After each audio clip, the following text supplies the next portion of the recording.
The Right Honourable Chris Hipkins, question number 3. Thank you, Mr Speaker. To the Prime Minister, does he stand by all of his government statements and actions? The Right Honourable Prime Minister. Yes. Supplementary. When he told Mike Hosking in July last year that, quote, food prices are falling really quickly, end quote, which food prices was he referring to, given staples like milk, cheese, butter and bread have all skyrocketed in price under his leadership, some by as much as 50%? I was referring to the 12.5% under his government when he was Prime Minister versus the 4.7% under my government when I'm Prime Minister. So does he regard a 4.7% increase in food prices as food prices falling really quickly? And does he think that most New Zealand families would feel that way? From 12.5% to 4.7%, that is a much better result. So, supplementary, does he think that the price of an average family's grocery shop is cheaper or more expensive under his leadership? Well, the member hopefully does understand inflation, which is a thing where prices keep going up, and food prices have gone up 4.7%. That's because of dairy and meat prices, and global coffee prices in particular have been contributing to that result. But what I'd say is that when food prices go up 12.5% each year under his government versus 4.7% under our government, and inflation's at 3%, that is a better result and a better outcome than what he achieved. The Honourable Nicola Willis. Can the Prime Minister confirm that between November 2020 and November 2023, food prices rose a total of 22%? Yes, I can, and that was a function of a government that increased wasteful spending, drove up inflation, drove up interest rates. This is a government that has taken inflation down, has had 8 interest rate cuts, and food inflation at 4.7%. We'd love it to be lower, but is much better than 12.5%. Government has fixed the cost of living crisis, as he's claimed. Why are there now 650,000 New Zealanders, 1 in 7, who cannot afford to go and see their doctor? Well, I'd just say under this government, we have made the biggest investment around primary GP care by capping it at 3%, putting $175 million in. 90% of New Zealanders can access, if they don't have a community services card, can access a GP visit for $70 or less. But again, the member wants to gaslight his record, but under his government, GP prices went up 30%. And again, the simplest thing that you could do, or the member could do, is come on board and support the extended prescriptions, because of course that would free up $105 and actually make sure that a 12-month period rather than a 3-month period means more GP appointments are made available to everybody. Supplementary question. So will New Zealanders pay more for their prescriptions or less than they would have had the government not scrapped free prescriptions as they did when they first became the government?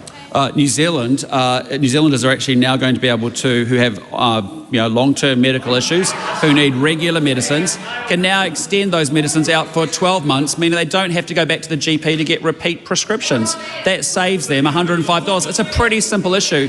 It's not ideological. Just come on board and support it. Supplementary question. Supplementary, the Honourable David Seymour.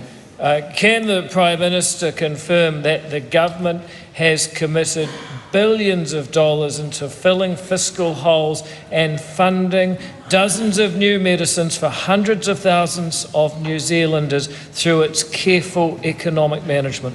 I can confirm that the Pharmac management has got infinitely better, and I want to thank the Minister for his contributions around that.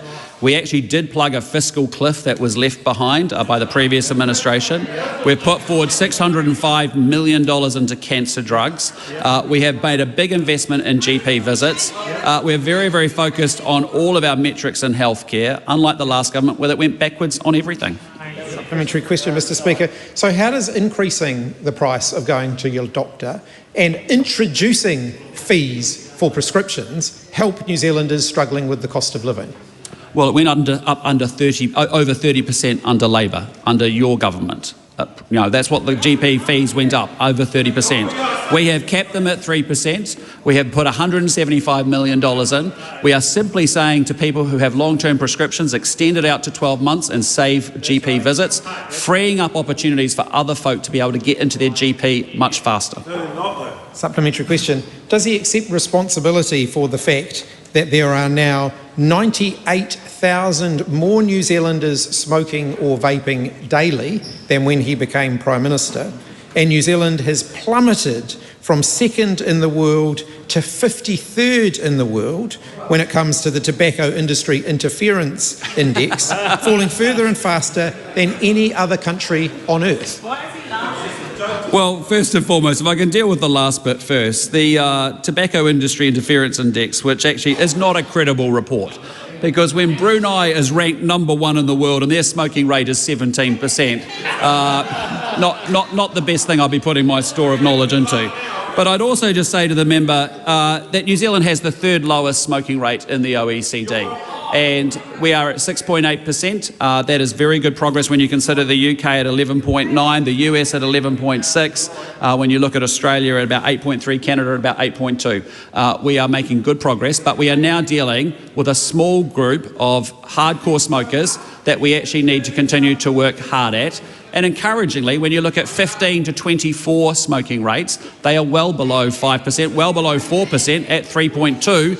And that's a good thing, that's a generational shift. The question, Right Honourable Winston Peters. If the Prime Minister is correct with respect to that false report that had, for example, Burkina Faso way ahead of us when their smoking is far higher than ours, the question is, why did Morning Report run that rubbish unchallenged earlier this week?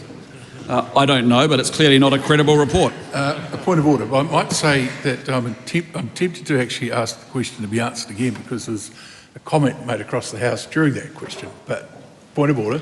Yesterday, sir, you required a member to commence a question without statement and with a question word.